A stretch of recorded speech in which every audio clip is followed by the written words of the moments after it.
If you or someone you know has diabetes, you may have built up an extra supply of test strips and lancets. That's where we come in. We'll buy the supplies that you don't need and resell them to those in need to prevent waste. Help us make diabetes management more affordable. Visit us at teststripswithaz.com.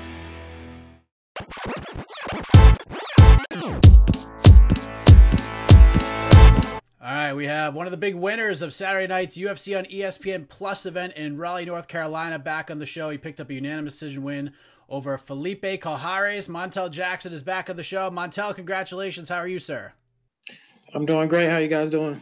I'm doing great. So let me ask you an honest question right off the bat. How many other things would you rather be doing than talking to me right now? I hope I rank a little bit above doing laundry and relacing sneakers and things like that, but I'm sure there's a lot of other things you'd rather be doing right now. So I appreciate the time very much. I really missed jiu-jitsu practice this morning, so that's just about it. Other than that, I'll probably be asleep or just, at practice. All right, well, that's not too bad. I expected you to have a laundry list of other things you'd rather be doing, but great performance on Saturday. You were a bit overwhelming at many points throughout the fight on the feet with the wrestling, and man, Felipe proved to be very tough and very gritty in that fight. How would you rate your performance overall, especially since fighters like yourself are the most self-critical people on the planet? Like 6. Why 6? I felt I could have had like cleaner combos, and then 2. I don't think I don't think I applied enough pressure to this guy. You don't think so? No. There's certain points of the fight that you remember going back and watching and thinking to yourself, like, you should have applied more pressure at these certain points? Any specific rounds? Yeah, probably all the rounds, man. I think he was ready to go in the second round, probably. I look at it like it being my fault and, dragging a fight on so long, What many people kind of forget to realize is when they talk about you is you've only been a professional mixed martial arts competitor for like 2.5 years. Like, you're still evolving and you're getting better. And to me, I think a fight like that was perfect for your development because you were dominant. You fought a guy that wouldn't go away. You won, and it was like a clear win, but you were tested at different points of the fight as well. You had to have learned a lot in that fight and taken quite a bit away from there. Is that accurate? Yeah. More say is just like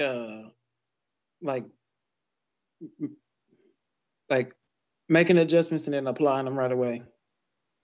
Like quicker. Anything in particular? I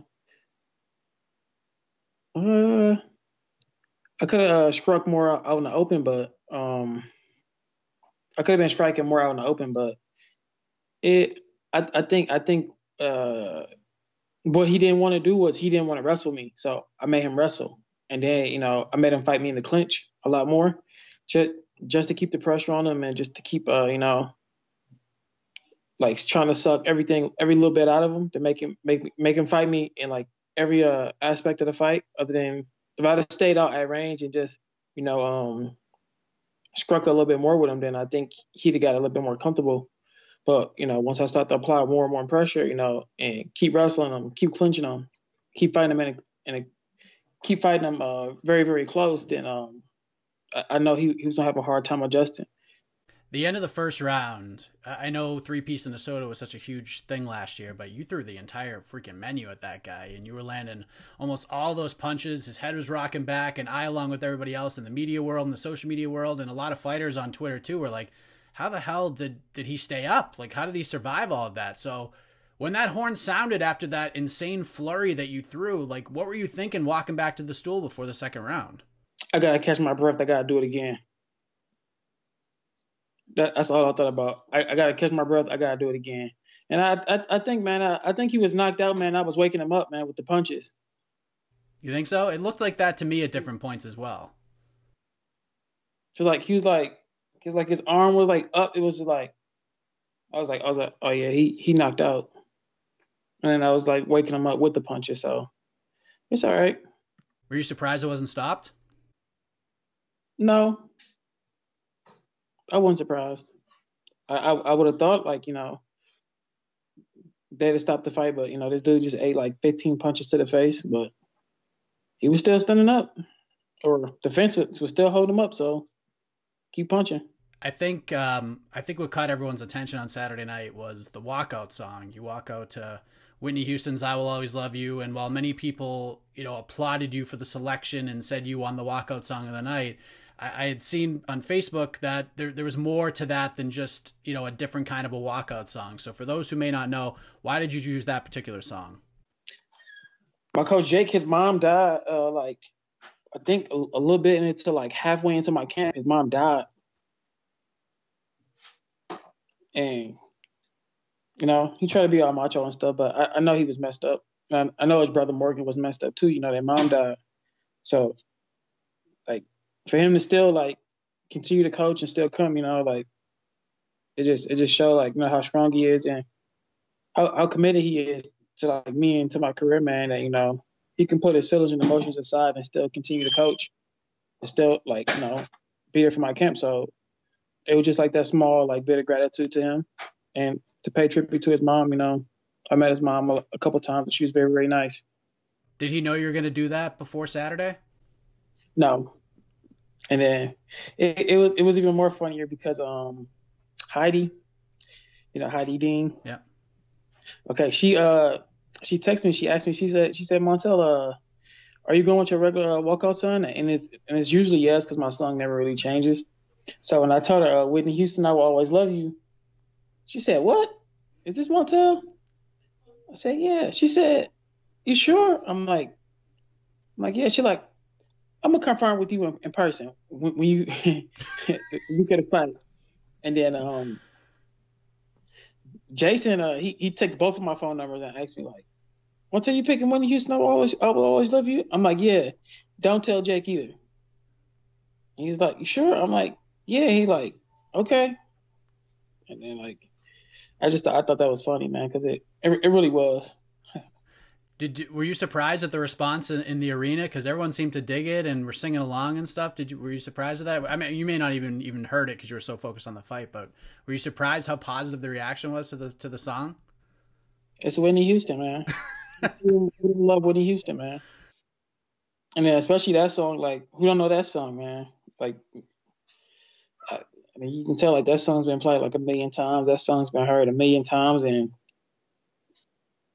I don't think nobody in this world, you don't even have to speak English to feel that song. So it's just pretty dope, man. I love them songs like that. I love soulful songs like that also. So how did Jake react to it once he heard it and you spoke with him after the fight?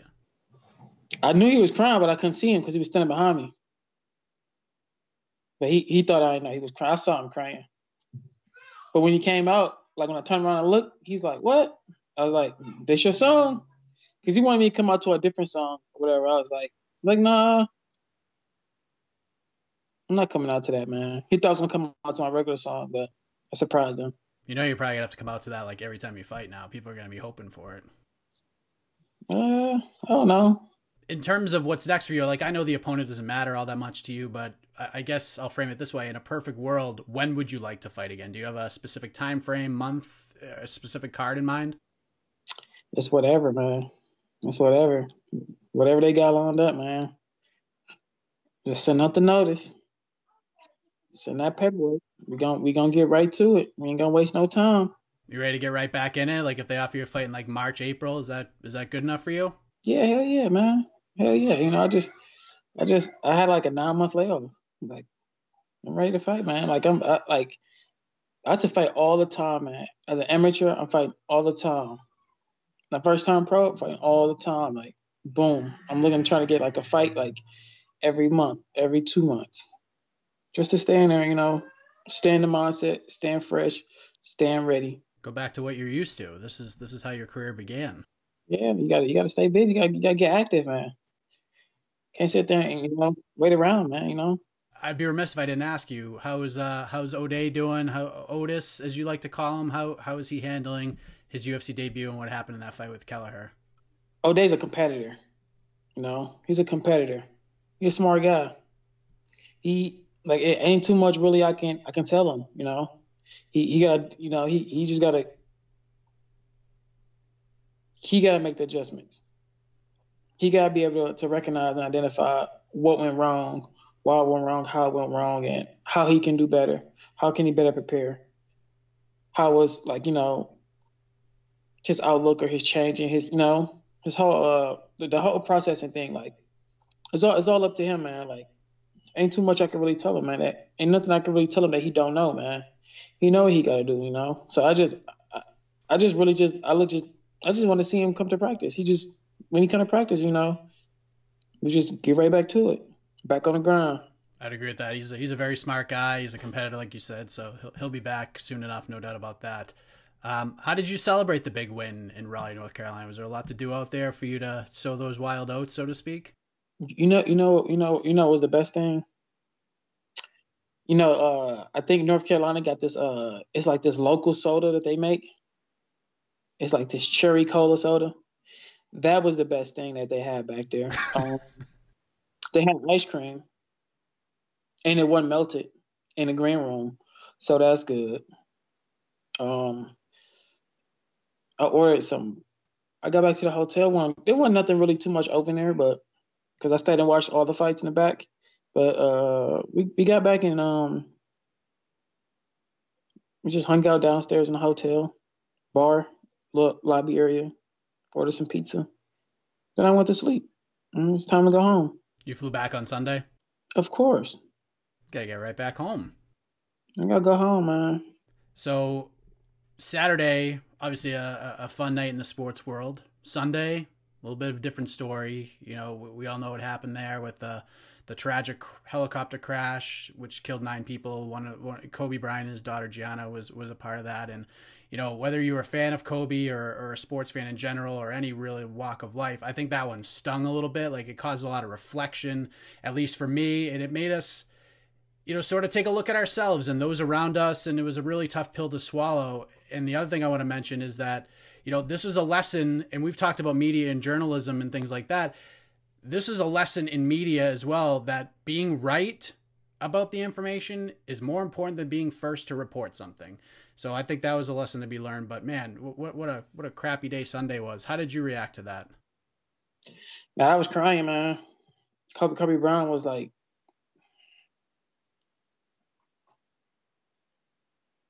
Kobe Bryant was the man. Like you talk about a person that's like unrelenting, that's like work hard, determination, like self-critical, like holding himself, like the self-accountability that guy had and the guy showed, and like it like he gave that off, and he gave off that confidence, man, and he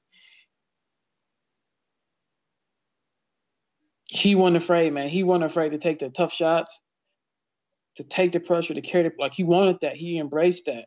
And then two, like Kobe gonna shoot that motherfucker. He's shooting it. He ain't looking to pass. He ain't looking to get a ball. Like he coming down. He taking the tough shots. Like he talk about like a person like put a team on their back and just carry a whole team. Like that's Kobe Bryant, man. And like he just like super smart, man. Super smart, man. Very analytical, man. And he paid so much attention to the detail inside and outside of the game. And just being able to make adjustments and come down the court and read a defense, break down someone's offense, like pick up tendencies, habits, like how they're coordinated, what they like, what they don't like, how they react to this type of defense. Looking at all the options of how to break down defense. If this guy's coming to help, if this guy's lagging, if this guy's slow, if he's getting beat on the dribble, how this guy like holds defense. Like everything like Kobe was the man. That guy broke. I'm a Celtics fan. I grew up in the Boston area. He broke our hearts many, many times. And I think the great broadcaster Sean Grande kind of said it best on Sunday. Just when you think Kobe couldn't break your heart anymore, all of this went down. It was just really sad. And I want to end on this because you had mentioned something that struck a chord about being analytical. And I think we've seen recently in our sport, there's, an influx of active fighters that become coaches and they carve out a path in that way. James Krause is a guy that comes to mind, but I also think that Zak Ottow is a guy that should be getting a little more attention these days as a coach. He's been doing a great job. Like he's a very analytical guy in his own right. He knows his stuff. He sees things that other people may not see. And Zach is obviously one of your coaches. And if we're having this conversation in a year, 2 years from right now, how do you think the MMA world is viewing Zak Ottow, the coach? I can't tell you, man. People's opinions change about others every now and again. I don't know, man. It's just if anything, man, let's see how it shake up when it's all said and done. Because one minute now they hate you, one other minute they love you. It goes up and down. Or he did a good job doing this, or I don't like when he did that with this guy, or that was wrong. So you gotta look at the overall body of work. So we'll see when it's all said and done. How much has it helped you, from your perspective? A lot, man. A lot. Just being, like, Zach having a ton of fights on on the regional scale, like a lot of fights and a lot of tough fights. Just, especially at the time in his career, think about it, like Zach and Jake, like they didn't really have no coaches. They was like majority of their career was like self-taught. And majority of the stuff they learned about the fight game, they had to learn the hard way. Like they had to learn about managing and how to get fights, how to set up fights, how to become a promoter, how promoters work, how promoters screw over people, how management works, how management don't work. Like they learned all that stuff the hard way, through trials and tribulations, man. So just being able to have that type of access of knowledge and have those like two brains right there is more than a blessing for me and my teammates. Like that's a lot of the stuff that like a lot of people don't get to see, they don't value, but I value that stuff. I value all information. So whatever Zach got to offer, whatever insight he can bring, man, I hold that I hold that equivalent that to the truth. So it's more than appreciated for me. Nothing but gratitude for me on both of their parts. Great performance, Montel. Congratulations on the win, and we look forward to seeing what's next. And by the way, one of the things I was hearing a lot heading into this fight was a comparison between you and John Jones in terms of your natural ability, what you bring to the table, how quickly you've evolved, and things like that. Do you welcome those kinds of comparisons? What do you think of that? Thank him, but I'm Montel and he John. I'm here, he there. So, I thank you, much gratitude. Thank you for whatever, but don't ever compare me. Don't ever let yourself be compared, and don't compare yourself to other people because that's not you. You're yourself. And two, it'll make you crazy. So don't do it. Everybody got their own path. I would agree with that 100%. Thank you as always, Montel. I appreciate the time. Before we let you go, let the folks know where they can find and follow you on the web, social media, any other shout outs, anything else you want to get off your chest. The floor is yours, sir. Yeah, man. One more thing, man. With the media, man, like what they did, man, what TMZ did and all those media, disrespectful, man. Disrespectful, man. Like where's the moral? Where's the morals? Where's the ethics? Where's the principles? Like, why would they do that? Why would they why would they give that's some fucked up shit, man. These people had to find out that their loved ones died in a car crash on the internet. Like that would just no respect, man. No respect for the dead, no respect for the living, man. Like that was horrible, man. That was horrible, man. Like this day that we live in, man, with like media and social media, man, and his dad was just horrible, man. Like that was crazy. One of the biggest lessons I've ever gotten, and I didn't go to journalism school or things like that.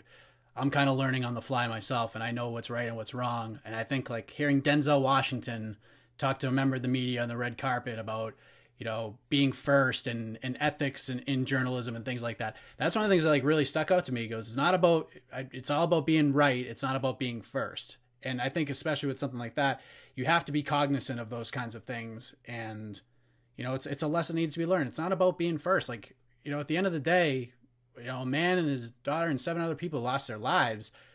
who cares who reported it first? Like, nobody cares. Nobody cares. It was just, I just couldn't even think in my head, like, that's horrible. Horrible. Horrible. Horrible. It's crazy. It's not right. It's not right. You know, the family didn't get a chance to really like let it sink in, and you know, it's sad enough as it is, and to find out about it on Twitter or on Facebook, like that's, I can't even imagine. Can't even imagine it. Hey, that was just like disgusting and classless. Like,